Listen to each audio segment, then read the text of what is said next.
Have you ever felt like you can never do enough? You try and you try and you try and you put forth so much effort and it never seems to be quite good enough? Take, for example, trying to put a toddler to bed at night. You can make the best plan. You can go through and plan out every detail from the pajamas they're going to wear to the stories you're going to read and everything. And as soon as you get into that routine, there will be more demands. I want another story. I want a drink. I want a snack. I want another story. That's the wrong kind of drink. I want juice. No, I want milk. I drank the water, juice, and milk, and now I have to go to the bathroom because I drank too much.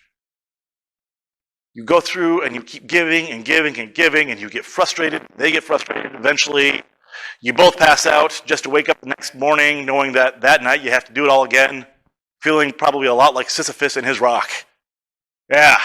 We've all felt that for different reasons, not necessarily just with our kids, but that's the feeling that Jesus is speaking to today. The gospel reading from Matthew, Jesus has a very sharp and snarky tone. And he goes from sharp and snarky to straight-on discussion of judgment, which our lectionary leaves out, but I kind of added in because you can't really tell the full story with leaving that part out. So we're going to discuss a few things today. The first, we're going to talk about what we actually need for ourselves, for our own experience, to change our belief system. Because that's what Jesus is speaking to. What do we need to change? Never seems like it's enough. Second, we're going to talk about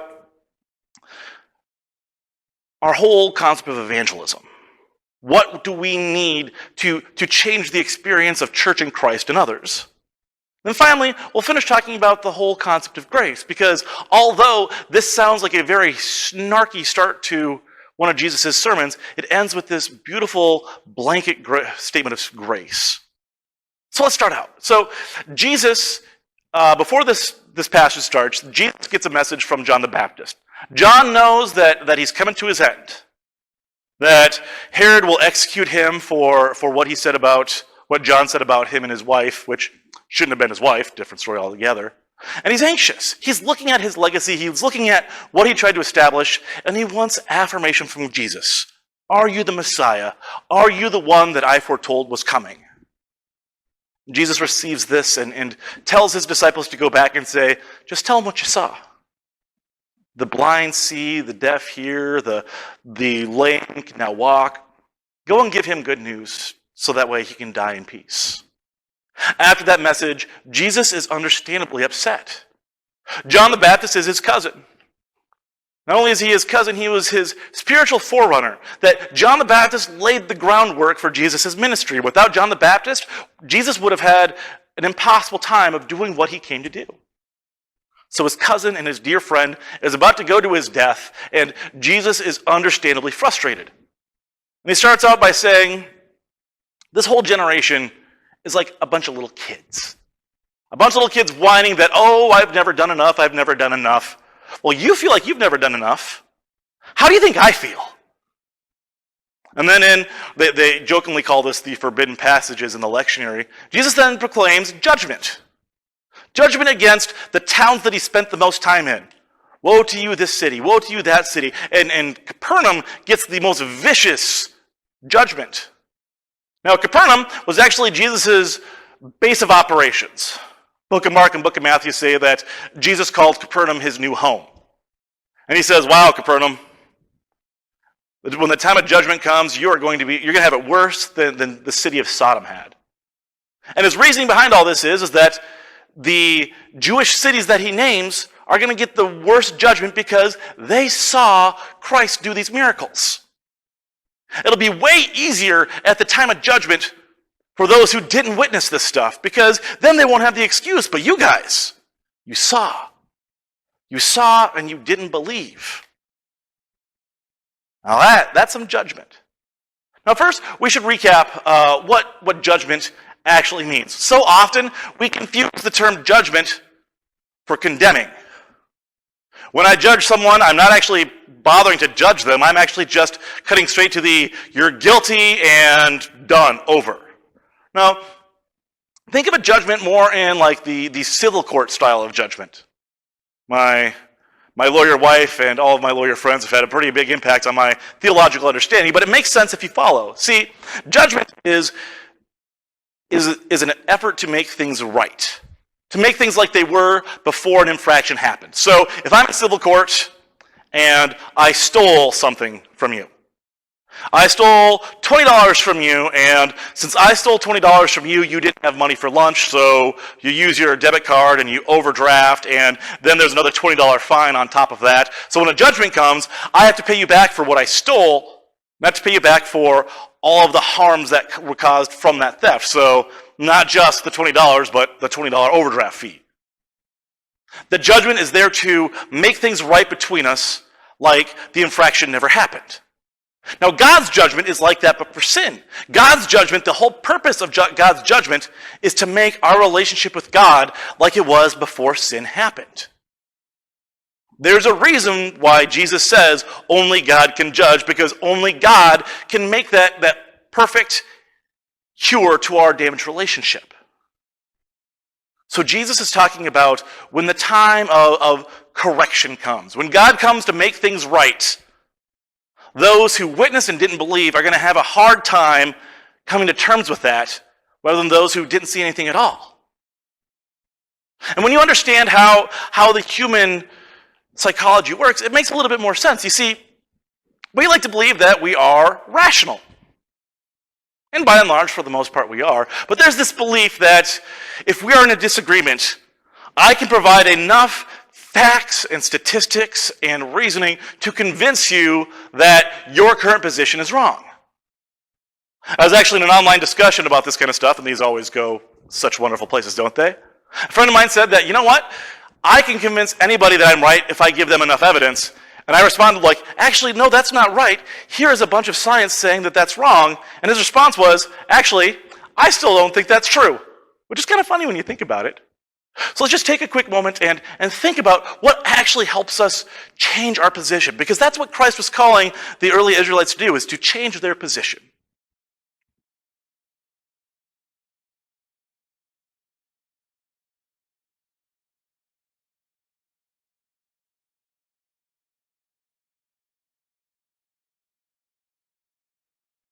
Want to know something funny? Remember back in 2012, there was that Mayan doomsday prediction that was the year that the Mayan calendar ended, so there was a lot of groups out there that just thought that was going to be the end of the world. Well, then 2013 came around, and, well, we're still here 8 years later. There's actually a group now that believes that they got the numbers wrong. It wasn't 2012, it was 2021, so they're predicting a doomsday next year. Now, there are psychologists who have studied the whole concept of doomsday cults, and they found something really fascinating. About half of all doomsday cult members will find a new doomsday cult to be part of when their predicted date comes and goes.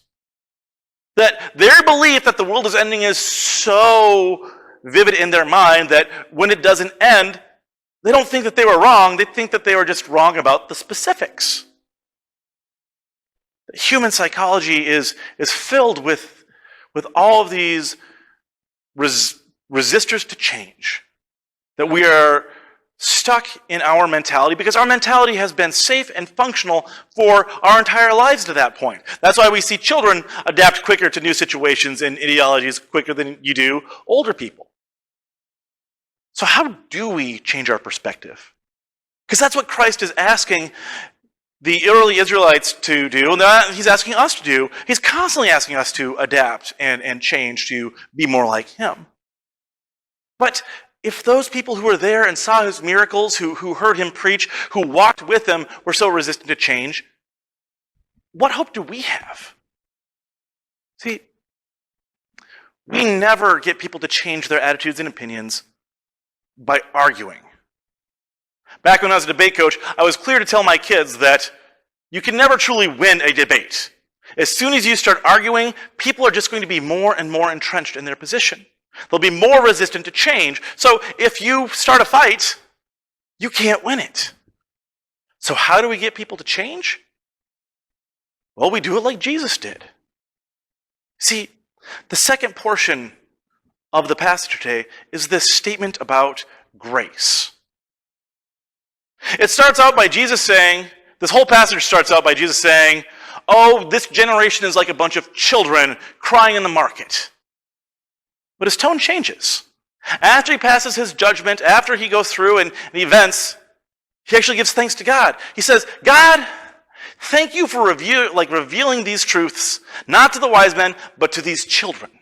Now remember, he used children as an insult just passages before. But now he's celebrating them because they're the ones that actually get to experience what Christ has to offer. See, we don't get people to change their attitudes by arguing, by fighting, by presenting overwhelming evidence. We get people to change by loving them, by inviting them. Jesus goes on to say, follow me, all who are weary, for my yoke is light. Now, back in rabbinical talk of the first century, your yoke was basically how hard it was to follow your discipleship pathways, to use modern language. Some rabbis would go through and they would brag that, you know what? You should follow me because I have the highest standard for my disciples. We fast the most. We give the most. We pray the most. We study the most. It is so hard to be one of my disciples. And that attitude reflects the bar that John and Jesus couldn't quite live up to. These are those people who Jesus, though a miracle worker, couldn't do enough. And those people didn't apply that standard just to Jesus. They applied that standard to everyone. To all the Israelites, to all the Gentiles, even to each other. See, when you have that attitude, you are actually trying to live into that standard, but you know that you can't meet your own standard. And it wears on you. It makes you weary. When you put this big burden on others, you put that big burden on yourself.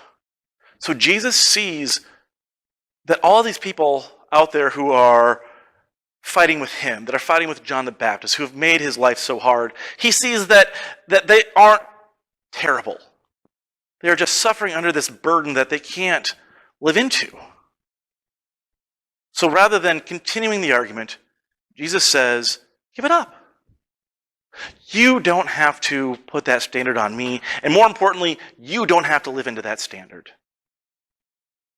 Just give up the burden that you've put on yourself and come follow me. Because to this world, you will never be enough. To this world, you will never do enough.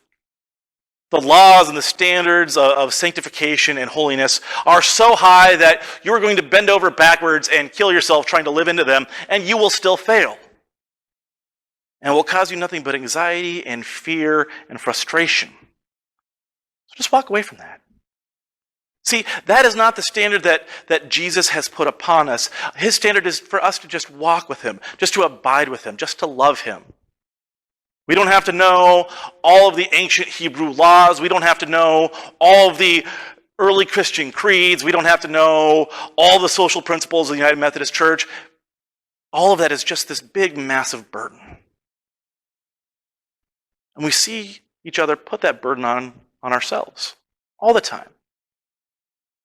We get frustrated when we don't do enough. We get frustrated when we don't give enough. This whole time of isolation has made us so eager to go out and engage in the world anew, and Christ is telling us that is not what we are called to do. What we're called to do is just abide with him. So for those of you who feel pressure from your job, pressure from your family, pressure from different social forces, know that you are enough. That you are a blessed child of God. And that he has revealed this message of love and grace to you. Because all of those who are so preoccupied with their own standards, with their own burdens, with their own definitions of what is godly and what is not, he didn't come to them. He didn't come to those wise people. He came to these children who are in need of a message of comfort. So starting today and into the next week, I invite you to let go. Let go of the burdens that are weighing you down. Let go of the anxieties that are chasing you day in and day out. The world will always demand more of you, more than any toddler could at bedtime. And if you keep trying to meet that standard, there's going to be nothing left for you. But God says, follow him. Christ says, I am here for those who are suffering under that burden. Take on my yoke, where it is easy and you will find rest. Amen.